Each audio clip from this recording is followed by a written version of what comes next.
اعوذ باللہ من الشیطان الرجیم بسم اللہ الرحمن الرحیم۔ معزز سامعین کرام، ہمارا اصول الشاشی پر کلام چل رہا تھا اور اصول الشاشی میں ہم نے خاص کی تعریف اور اس کا حکم پڑھ لیا تھا۔ آج ہم نیا سبق شروع کر رہے ہیں جس کا موضوع ہے عام۔ عام کی بھی ہم نے تھوڑی سی آپ کو تعریف بیان کی تھی کہ عام ایک ایسا لفظ ہے جس سے افراد کی ایک جماعت مراد لی جا سکتی ہے، جیسے لفظ مشرکون اور لفظ مسلمون۔ تو اس کے اندر واو اور نون جمع کی علامت ہے اور اس سے مراد کثیر مسلمان ہوں گے، اور اسی طرح مشرکون سے کہا جائے تو مشرکین کی ایک جماعت مراد ہوتی ہے۔ ہمارے پاس عام کی دو قسمیں آتی ہے، ایک عام مخصوص البعد بھی اس کو کہتے ہیں اور عام خص عنہ البعد بھی کہتے ہیں، اور عام کی جو دوسری قسم بنے گی وہ عام لم یخص عنہ شیء یا عام غیر مخصوص البعد۔ یہ ہمارے پاس عام کی دو قسمیں بن جائیں گی۔ تو پہلے سب سے بات دیکھیے کہ بعض اوقات ایک حکم ہوتا ہے، حکم عام ہوتا ہے، اس میں سے کسی بھی فرد کو خاص نہیں کیا جاتا، یعنی وہ حکم پوری ایک جماعت پر لگے گا۔ جیسے استاد کہتا ہے سارے مرغا بن جاؤ۔ اب دیکھیں استاد نے اپنے تمام طلباء کو یہ حکم دیا ہے کہ وہ سارے کے سارے مرغا بن جائیں۔ اب کسی بھی بندے کا اس مقام پر استثناء نہیں کیا، تو اس عام کو کہتے ہیں عام غیر مخصوص البعد یا عام لم یخص عنہ الشیء۔ لیکن اگر استاد کہتا ہے کہ سارے مرغا بن جاؤ سوائے سادات کے، تو پہلے اس نے ایک حکم عام رکھا، اس میں سے اب بعض افراد کو خاص کر لیا، اس کو کہتے ہیں عام خص عنہ البعد یا عام مخصوص البعد۔ آج ہمارا کلام صرف عام لم یخص عنہ الشیء پر ہوگا، یعنی ایک ایسا عام جس میں سے کسی فرد کو خاص نہیں کیا گیا۔ اس عام کا حکم بالکل وہی ہے جو خاص کا حکم ہے۔ جس طرح خاص پر عمل کرنا قطعی طور پر واجب و ضروری ہوتا ہے، اسی طرح اس عام پر عمل کرنا بھی واجب و ضروری ہوتا ہے۔ تو کتاب میں اب عبارت پہ شروع کرتے ہیں اور اس پہ ہونے والی مثالیں بھی ہم انشاءاللہ ذکر کریں گے۔ تو آپ لوگ اپنی کتابیں کھول لیجئے اور کتابوں سے آپ اپنے اسباق دیکھ لیجئے۔ تو کہتے ہیں عمل عام، بہرحال عام فنوعان، تو اس کی دو قسمیں ہیں۔ عام خص عنہ البعض، ایک ایسا عام جس میں سے بعض افراد کو خاص کیا گیا ہو، اور وعام لم یخص عنہ شیء، اور ایسا عام جس میں سے کسی فرد کو خاص نہ کیا گیا ہو۔ فالعام الذی لم یخص عنہ شیء، بس ایسا عام جس میں سے کسی فرد کو خاص نہ کیا گیا ہو، فہو بمنزلۃ الخاص، تو وہ خاص کے درجے میں ہے، فی حق لزوم العمل بہ لا محالۃ، اس پر یقینی طور پر عمل لازم ہونے کے حق میں۔ یعنی جس طرح خاص پر قطعی طور پر عمل کرنا لازم ہوتا ہے، اسی طرح اس عام یعنی عام لم یخص عنہ شیء پر عمل کرنا بھی لازم ہوتا ہے۔ اب آگے جو ہے اس کی مثالیں شروع کی جا رہی ہیں، اس میں سے دیکھ لیتے ہیں۔ پہلی مثال قرآن پاک کی آیت ہے السارق والسارقۃ فاقطعوا ایدیہما جزاء بما کسبا۔ اب یہ ایک آیت کریمہ ہے، اس کا ترجمہ یہ ہے چور اور چورنی پس کاٹ دو تم ان دونوں کے ہاتھوں کو، یہ بدلہ ہے اس تمام کا جو انہوں نے کیا۔ اب اس آیت کریمہ کے اندر سمجھنے والی بات ہے، اس آیت کے اندر اللہ تعالیٰ نے لفظ ما استعمال کیا، اور ما کلام عرب میں عام معنوی طور پر استعمال ہوتا ہے، یعنی لفظی طور پر اس میں معنی کی کوئی علامت نہیں، لفظی طور پر یعنی جمع کی کوئی علامت نہیں ہے، لیکن معنی اگر دیکھا جائے تو اس کے اندر جمع کا معنی پایا جاتا ہے کہ لفظ ما جو ہے وہ غیر ذوی العقول کے لیے عموماً استعمال ہوتا ہے۔ تو اب اس آیت کا تقاضا یہ ہے کہ چور اور چورنی سے چوری والے معاملے میں جو کچھ ہوا اس تمام کا بدلہ قطع ید یعنی ہاتھ کاٹنا ہوگا۔ تو احناف کے نزدیک جو حد ہے اس مقام پر وہ صرف قطع ید ہے۔ اگر چوری کے دوران اس چور سے یا چورنی سے وہ مال ہلاک ہو جاتا ہے، یعنی اس نے وہ مال چوری کیا، لوگ اس کے پیچھے بھاگے اور یہ بھی بھاگا اور وہ مال کہیں گر گیا اور ہلاک ہو گیا، تو احناف کے نزدیک اس کی سزا فقط ہاتھ کاٹنا ہوگی، جبکہ امام شافعی رحمۃ اللہ تعالی علیہ کے نزدیک چور کے ہاتھ بھی کاٹے جائیں گے، اور اگر اس سے مال ہلاک ہو جاتا ہے تو اس پر تاوان بھی لازم قرار دیا جائے گا۔ امام شافعی رحمۃ اللہ تعالی علیہ اس کو قیاس کرتے ہیں غصب والے معاملے پر۔ غصب کیا ہے؟ کسی کا مال زبردستی دبا کر رکھ لینا اپنے پاس، یہ غصب ہوتا ہے۔ تو امام شافعی رحمۃ اللہ تعالی علیہ فرماتے ہیں کہ غصب میں اگر کسی شخص نے دوسرے کا مال ہلاک کر دیا، یعنی غاصب نے وہ مغصوبہ شے ہلاک کر دی، تو ایسی صورت میں اس پر تاوان لازم ہوتا ہے، چاہے اس نے خود ہلاک کی ہو یا ہلاک ہو گئی ہو، دونوں صورتوں میں اس پر تاوان لازم قرار دیا جائے گا۔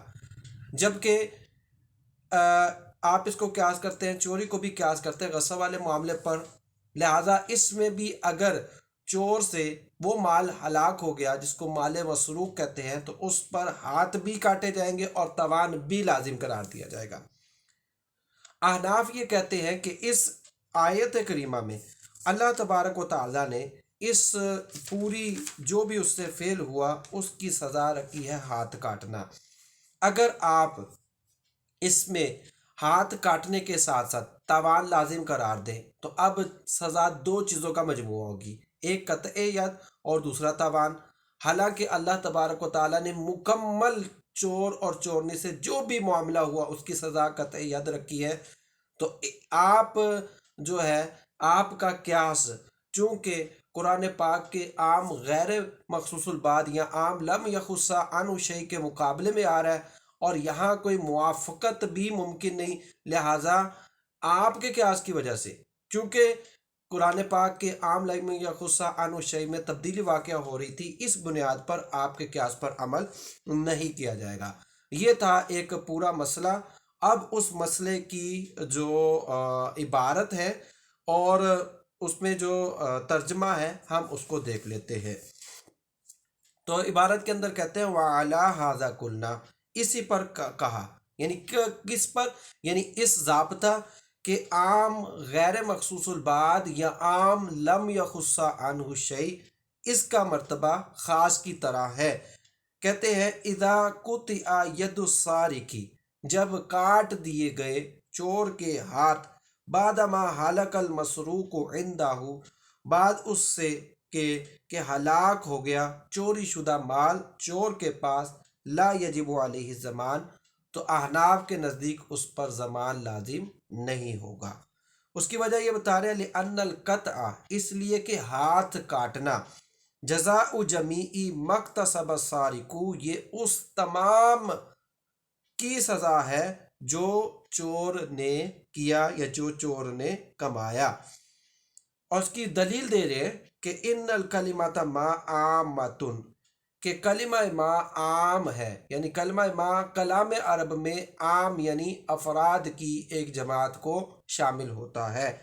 یتناول جمیع ما وجد من السارق، یہ شامل ہوگا ان تمام جرائم کو جو چور کی جانب سے پائے گئے۔ اور ابھی تقدیر ایجاب زمان، اب یہاں سے امام شافعی کا قول ذکر کر رہے ہیں کہ زمان واجب کرنے کی صورت میں یکون جزاء هو المجموع، ہو جائے گی سزا مجموعہ کس چیز کا؟ وہ قطع ید اور تاوان لازم ہوگا۔ ولا یترک العمل به، تو نہیں ترک کیا جائے گا اس عام لم یخص شیء پر عمل کو، بھی اس پر عمل کرنے کو، قیاس کرتے ہوئے علی الغصب، غصب پر، یعنی غصب کے معاملے پر قیاس کرتے ہوئے عام لم یخص عنہ شیء کے تقاضے کو ہم باطل نہیں کر سکتے۔ اب آگے جو ہے ایک اعتراض ہے جو کہ احناف پر کیا جا رہا ہے کہ کہ آپ کے پاس کیا دلیل ہے کہ کلمہ ما یہ عام ہے اور اس سے افراد کی جماعت مراد ہوتی ہے؟ تو دلیل اس بات کہتے ہیں، اس کے پر دلیل دے رہے ہیں کہ دلیل علی ان الکلمۃ ما عامۃ، اس بات پر دلیل کہ کلمہ ما عام ہے وہ جو ما ذکر محمد، جو ذکر کیا امام محمد نے جامع صغیر میں۔ کیا ذکر کیا؟ وہ یہ ذکر کیا کہ اذا قال المولا لجاریتہ، جب آقا نے اپنی لونڈی سے کہا ان کان ما فی بطنی کی غلامن، اگر تیرے پیٹ میں جو کچھ ہے وہ لڑکا ہوا، فانتی حرتن، تو آزاد ہے۔ اب اس نے کہا تیرا پورے کا پورا حمل جو ہے وہ اگر لڑکا ہوا تو آزاد ہے۔ فولدتها غلاما وجاریتن، اب اس عورت نے ایک لڑکا اور ایک لڑکی پیدا کی، لا تعتقو، تو وہ آزاد نہیں ہوگی۔ اب کیوں آزاد نہیں ہوگی؟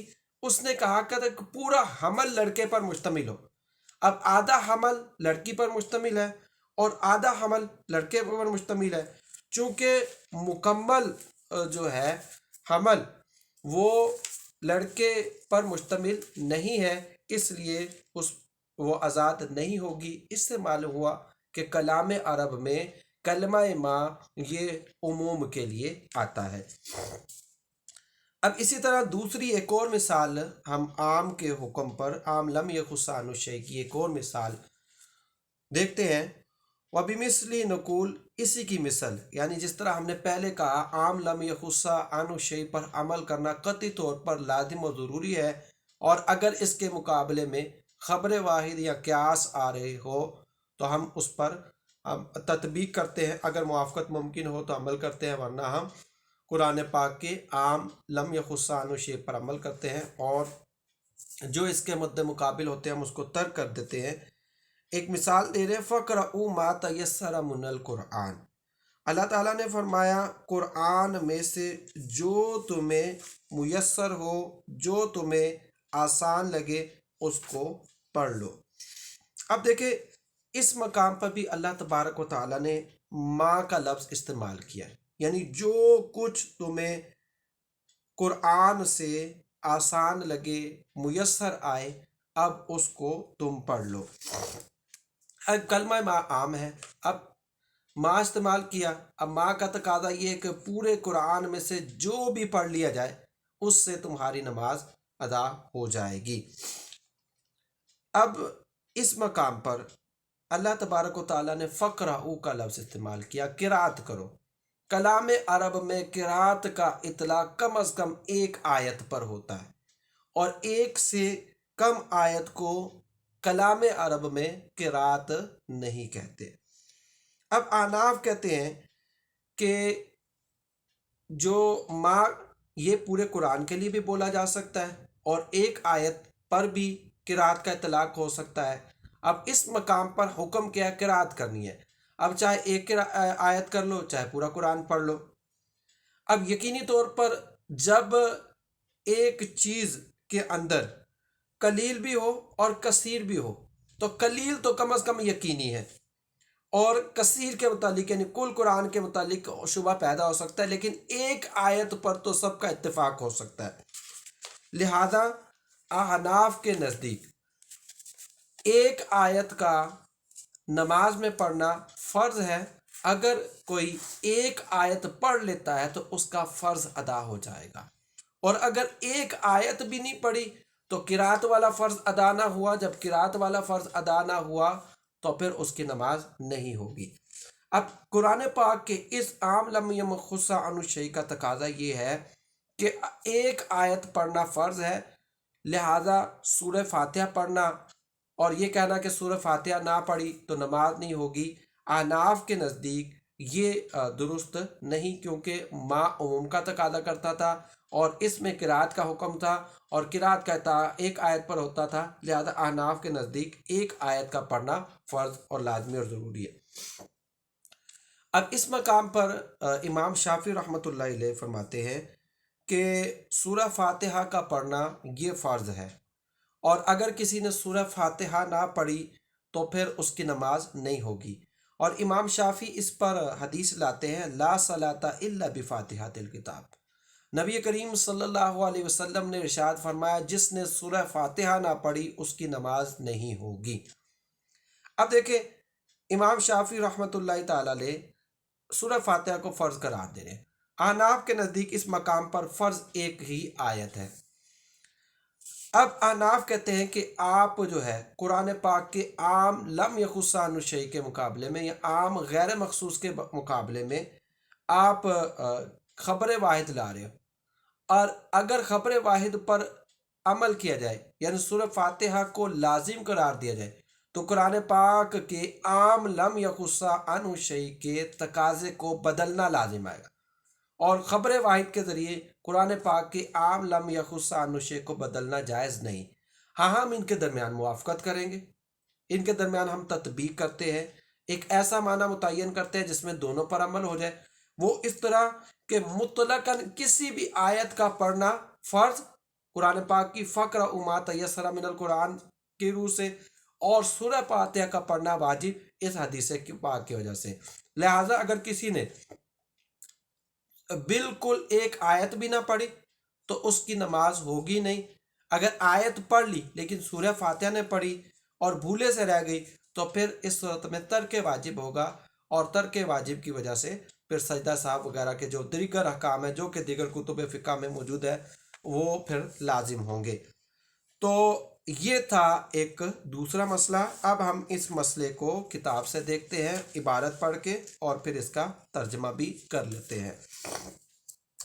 تو کہتے ہیں نقول فی قول تعالی، ہم کہتے ہیں اللہ تعالیٰ کے اس فرمان کے متعلق فقرؤ ما تیسر من القرآن، تم پڑھو جو تمہیں میسر ہو، آسان لگے قرآن پاک سے.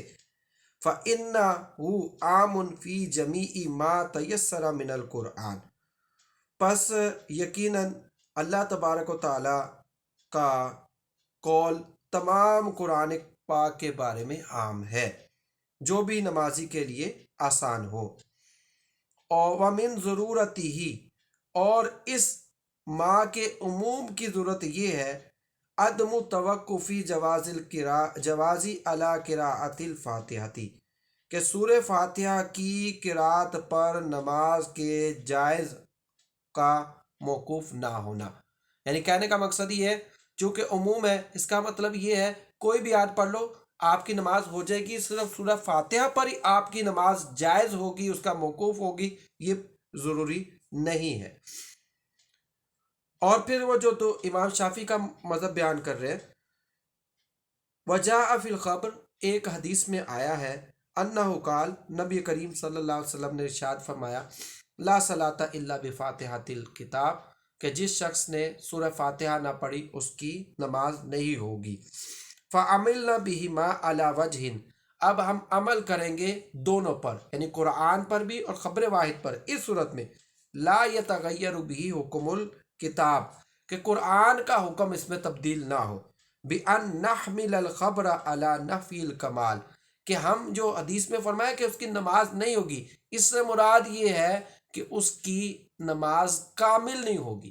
نفس سے نماز ہو جائے گی، اس کے فرض ادا ہو جائیں گے، لیکن فرض کے اندر جو کمال ہے وہ اس سے محروم رہ جائے گا.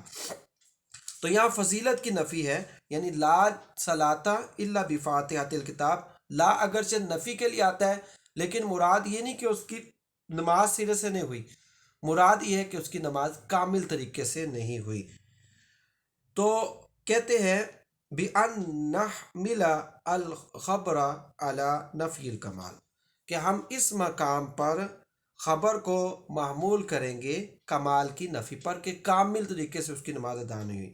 حَتَّى يَكُونَ مُطْلَقُ الْقِرَاءَةِ فَرْضًا بِحُكْمِ الْكِتاب، یہاں تک کہ ہوگا مطلقاً قرات، یعنی ایک آیت کا پڑھنا فرض قرآن کے حکم کی وجہ سے، یعنی جو اس مقام پر فرمایا فَقْرَؤْا مَا تَيَسَّرَ مِنَ الْقُرْآنِ وَقِرَاءَةُ الْفَاتِحَةِ وَاجِبَةٌ بِحُكْمِ الْخَبَرِ، اور قرات یعنی سورہ فاتحہ کی قرات واجب ہو جائے گی اس حدیث پاک کی وجہ سے جو ہم نے اس مقام پر بیان کی ہے. آگے خاص کے حکم پر ہماری تیسری مثال ہے، اور پھر ایک اور مثال ہے عام لم یخص عن شیء پر.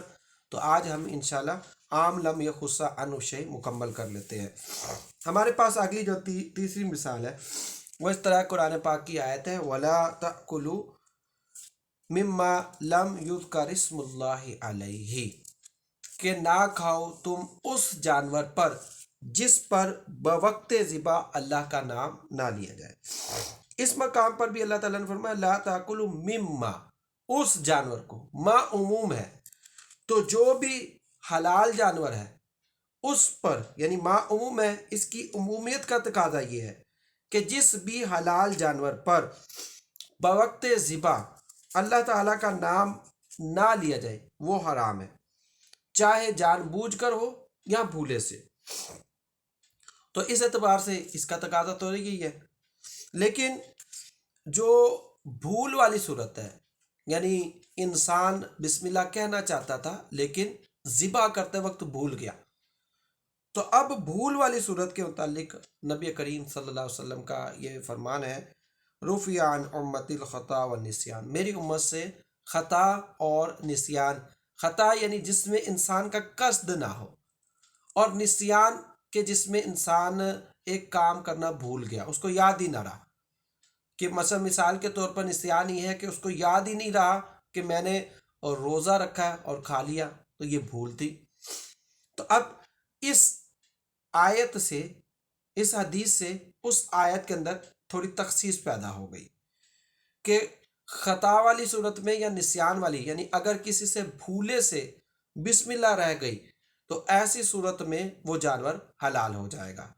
تو اب معلوم ہوا کہ جان بوجھ کر اگر کوئی عمل کرتا ہے یعنی بسم اللہ نہیں پڑھتا تو اب وہ جانور حرام ہوگا۔ تو ہمارے نزدیک یہ آیت اس بارے میں ہے کہ اگر بوقت ذبح جان بوجھ کر اس جانور پر بسم اللہ نہ پڑھی گئی تو وہ جانور حلال نہیں ہوگا۔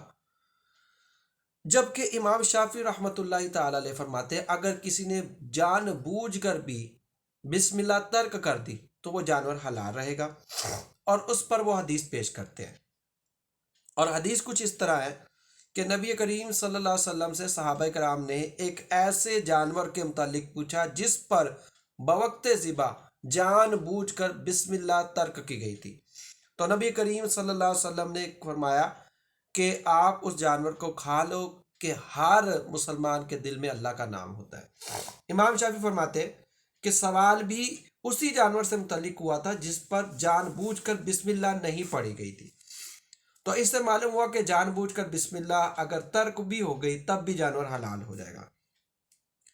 احناف کے نزدیک، احناف کہتے ہیں کہ بھول والی صورت میں آپ بھی مانتے ہو کہ وہ جانور حلال رہے گا اور ہم بھی مانتے ہیں، اور اگر جان بوجھ کر اگر بسم اللہ ترک کرنے پر بھی وہ جانور حلال رہے تو بتائیں اب اس قرآن پاک کے حکم پر عمل کس طرح ہو سکتا ہے؟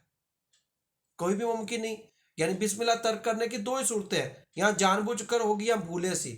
بھولے پر آپ بھی متفق ہے کہ وہ جانور حلال رہے گا، حرام نہیں ہوگا، ہم بھی متفق ہے، لیکن جان بوجھ کر جو ہے اگر بسم اللہ چھوڑ دیتا ہے اب بھی آپ کہیں کہ وہ جانور حلال رہے گا تو پھر قرآن پاک کا حکم کب رہے گا؟ تو معلوم ہوا۔ اور دوسری بات یہ کہ آپ کی بیان کردہ خبر واحد قرآن پاک کے عام لم یخص عنہ شیء کے مقابلے میں ٹکرا رہی ہے، لہذا اس پر عمل نہیں کیا جائے گا۔ تو یہ اب ہم عبارت دیکھ لیتے ہیں۔ قلنا، ہم نے کہا، کس کے متعلق؟ وہی عام لم یخص عنہ شیء پر عمل کرنا لازم ہے۔ کذالک فی قول تعالی، اللہ تعالیٰ نے فرمایا وَلَا تَأْكُلُوا مِمَّا لَمْ يُذْكَرِ اسْمُ اللَّهِ عَلَيْهِ، نہ کھاؤ تم اس جانور پر کہ جس پر بوقت ذبح اللہ تبارک و تعالیٰ کا نام نہ لیا گیا ہو۔ إِنَّهُ يُوجِبُ حُرْمَةَ مَتْرُوكِ التَّسْمِيَةِ عَامِدًا، یہ لازم کرتا ہے جان بوجھ کر بسم اللہ چھوڑے ہوئے جانور کی حرمت کو۔